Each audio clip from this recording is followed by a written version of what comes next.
ukrainien, parce que des choses bougent, notamment il y a un petit coup de force qui a été mené, c'est l'armée de Kiev qui aurait franchi le Dniepr du côté de Kherson. C'est assez important pour qu'on en parle aujourd'hui. Oui, effectivement, vous allez voir ces images. D'abord, on va replacer le décor, parce que ça fait quand même un petit moment qu'on n'a pas parlé d'Ukraine.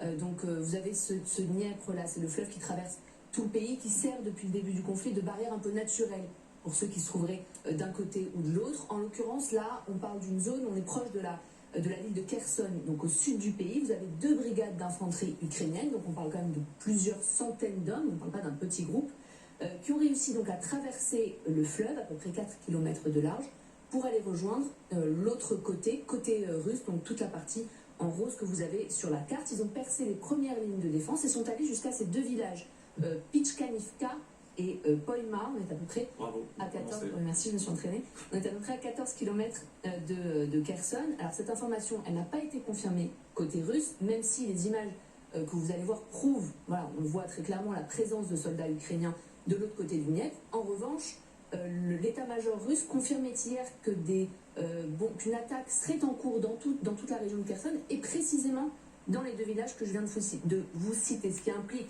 sans le dire quand même, que les soldats ukrainiens sont sur place. Ce qui s'est passé là, pour ceux qui suivent le conflit ukrainien, c'est pas la première fois. Il y a déjà eu un franchissement du Dniepr, sauf qu'à chaque fois c'était un petit groupe d'hommes. Là on parle quand même de plusieurs centaines, donc c'est de loin le plus important depuis le début de la contre-offensive. Pour quelles raisons ils l'ont fait, c'est la question qu'on se pose, parce que même si les hommes que vous voyez là appartiennent à une unité d'élite, ça reste de l'infanterie légère, donc c'est pas suffisant pour avancer significativement sur le front. Il aurait fallu faire venir du matériel un petit peu plus lourd.